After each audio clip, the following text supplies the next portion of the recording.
आज की वीडियो में मैं बतलाने जा रहा हूँ आप लोगों को बेलन का आयतन निकालने के लिए कि बेलन का आयतन किस प्रकार से निकाला जाता है। सो मेरे वीडियो से बने रहिएगा और वीडियो को लास्ट तक देखिएगा। आज की वीडियो में मैं सारा चीज क्लियर कर दूंगा कि बेलन का आयतन कैसे निकाला जाता है। यहाँ पे देख रहे हैं लिखा गया है, एक प्रश्न है। इसी प्रश्न के माध्यम से मैं आपको बेलन का आयतन निकालने का तरीका सिखलाऊंगा कि बेलन का आयतन किस प्रकार से निकाला जाता है। प्रश्न क्या दिया गया है? दिया गया है प्रश्न, एक बेलन का व्यास 14 डेसीमीटर है तथा ऊंचाई 25 डेसीमीटर है तो आयतन क्या होगा। इस प्रकार के प्रश्न हैं, ये बेलन से संबंधित प्रश्न हैं। अब ऐसे प्रश्न को हल करने के लिए आपको समझना पड़ेगा कि बेलन क्या होता है। तो सबसे पहले हम लोग समझ लेते हैं कि बेलन क्या होता है। तो यहाँ पे मैं आपको बतला रहा हूँ कि बेलन का डायग्राम किस प्रकार से होता है।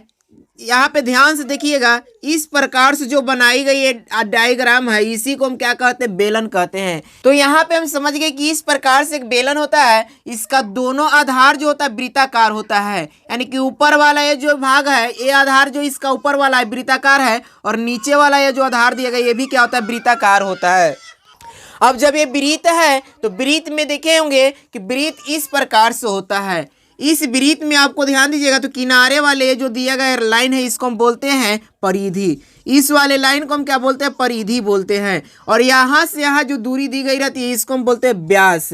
यहाँ से यहाँ दूरी जो दी गई रहती है व्यास दी गई रहती है। अब इसको हम आधा कर देते हैं व्यास का तो क्या हो जाता है? त्रिज्या हो जाता है। यानी कि ये आधा दूरी को हम क्या बोलेंगे? त्रिज्या बोलेंगे। तो यही सेम चीज यहाँ पे इसके आधार में भी समझना है, आधार में भी करना है। कैसे होता है चलिए आगे हम बढ़ते हैं। दोनों आधार जो होता है वृत्ताकार होता है, यानी कि ऊपर वाला और नीचे वाला दोनों आधार क्या होता है? वृत्ताकार होता है। और यहाँ से यहाँ टोटल दूरी को हम क्या बोलते हैं? ऊंचाई बोलते हैं। इसे h से डिनोट किया जाता है। इस प्रकार से दूरी क्या हो जाता है? ऊंचाई होता है। इसमें यहाँ से यहाँ जो दूरी होती है इसको व्यास बोला जाता है। चाहे ऊपर की ओर खींचिए या नीचे की ओर खींचिए, दोनों सेम ही होता है, क्योंकि दोनों इसका आधार क्या है? वृत्ताकार है। इसलिए यहाँ से यहाँ दूरी ऊपर वाला बोले या नीचे वाला बोले क्या होता है? सेम ही होता है। तो यहाँ से यहाँ दूरी क्या कहलाता है? व्यास कहलाता है। इसको हम डी से सूचित करते हैं, डी से डिनोट करते हैं। इतना समझने के बाद अब हम चलते हैं प्रश्न की ओर और देखते हैं कि प्रश्न क्या कह रहा है। प्रश्न दिया गया, एक बेलन का व्यास 14 डेसीमीटर है। जो प्रश्न में दिया गया उसको हम पहले लिख लेते हैं। तो लिखिएगा, दिया हुआ है कि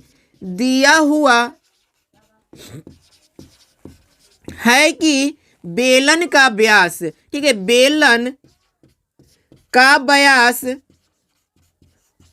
बराबर 14 डेसीमीटर। बेलन का व्यास बराबर क्या दिएगा? 14 डेसीमीटर। यहाँ पे करिएगा 14 डेसीमीटर। उसके बाद में आगे दिया गया है तथा ऊंचाई 25 डेसीमीटर है।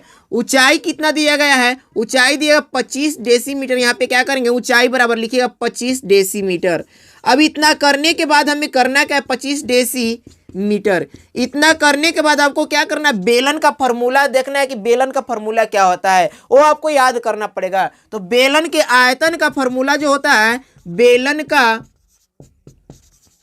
आयतन का फॉर्मूला होता है, देखिएगा ध्यान से। तो बेलन का आयतन का फॉर्मूला होता है पाई आर स्क्वायर एच। बेलन का आयतन का फॉर्मूला क्या होता है? पाई आर स्क्वायर एच। अब यहाँ पे क्या करिए? पाई का मान आप दीजिएगा 22/7, लेकिन यहाँ पे आर आपको पता नहीं है। तो आर ज्ञात करने के लिए क्या करना है वो चीज समझिए। जैसे कि अभी हम क्या बोले कि इसका आधार जो होता है यहाँ से यहाँ पूरा व्यास कहलाता है, वृत्ताकार होता है। तो आधार जब व्यास है, यहाँ से यहाँ व्यास दिया गया है, यानी कि व्यास इसका कितना दिया गया है? तो व्यास दिया गया 14 डेसीमीटर। यहाँ पे हम लिख देंगे 14 डेसीमीटर, ठीक है। व्यास कितना? 14 डेसीमीटर। 14 डेसीमीटर हो गया। लेकिन जैसे ही हम वृत्त पढ़े होंगे तो वृत्त पढ़ने से आपको पता चला होगा वृत्त में व्यास दिया गया था, परिधि दिया गया था। और व्यास जो होता है वृत्त में इधर से यहाँ दूरी को हम व्यास बोलते हैं। और यदि इसी को हम आधा कर दें तो समझिएगा कि वो क्या होता है? त्रिज्या हो जाता है। अर्थात कहने का मतलब कि केंद्र से लेकर परिधि तक की दूरी को हम क्या कहते हैं? त्रिज्या कहते हैं। अर्थात यहाँ पे हम त्रिज्या बराबर निकाल भी सकते हैं। तो त्रिज्या बराबर आपको एक फॉर्मूला याद करना पड़ेगा। त्रिज्या बराबर क्या होता है? तो व्यास बटा 2। त्रिज्या बराबर क्या होता है? व्यास बटा 2। यहाँ पे इस प्रकार से होता है। इस पे आप बैठा सकते हैं, नहीं तो डायरेक्टली आप आधा इसको लिख सकते हैं। क्या होगा? 14 दिया गया है, बटा 2 करिए, काट दीजिएगा, 7 हो गया। यानी कि 7 डेसीमीटर क्या आ गया? इसका त्रिज्या आ गया। 7 डेसीमीटर क्या हो गया? त्रिज्या हो गया। इस प्रकार से तो यहाँ पे हम त्रिज्या बराबर कितना लिखेंगे 7 लिखेंगे और यहाँ पे आर स्क्वायर दिएगा इसलिए एक साथ और कर देंगे और ऊंचाई दिएगा कितना है 25 तो यहाँ पे 25 कर दीजिएगा। इसको काटिएगा 7 से 7 कट जाएगा। इसको आपस में फिर गुना करिएगा कितना जब 22 गुणे 7 और इसके बाद में गुना कितना से करना है 25 से करना है। इस प्रकार से सभी को गुना करिएगा और गुना करने के बाद जितना आएगा उतना इसका क्या हो जाएगा बेलन का आयतन हो जाएगा। तो 22 में 7 से गुना करिए 154 हो जाएगा। 154 में फिर कितना से गुना करना 25 से। चलिए मैं करके बतला रहा हूँ कि 154 में 25 से गुना करने पे कितना होता है। 154 में 25 से करिए इस प्रकार से 5 का 20 की शून्य हासिल 2 5 25 और 2 27 होता है। 27 की 7 हासिल 2 और 5 और 2 कितना हो जाएगा 7 हो जाएगा। इस प्रकार से 4 दूना 8 हो जाएगा 5 दूना 10 कि 10 की शून्य हो जाएगा हासिल कुछ 1 हो जाएगा और 2 में 1 से गुना करें 2 और 1 हासिल हो जाएगा कितना हो जाएगा 3 हो जाएगा। इसको ऐड कीजिएगा 0 8 7 15 की 5 7 और 1 8 3 की 3 अर्थात कहने का मतलब कितना 3850 डेसीमीटर क्यूब क्या हो जाएगा इसका आयतन हो जाएगा। यदि वीडियो अच्छा लगा है तो लाइक करें शेयर करें और इसी प्रकार के वीडियो देखने के लिए मेरे चैनल को सब्सक्राइब करें। Thanks for watching.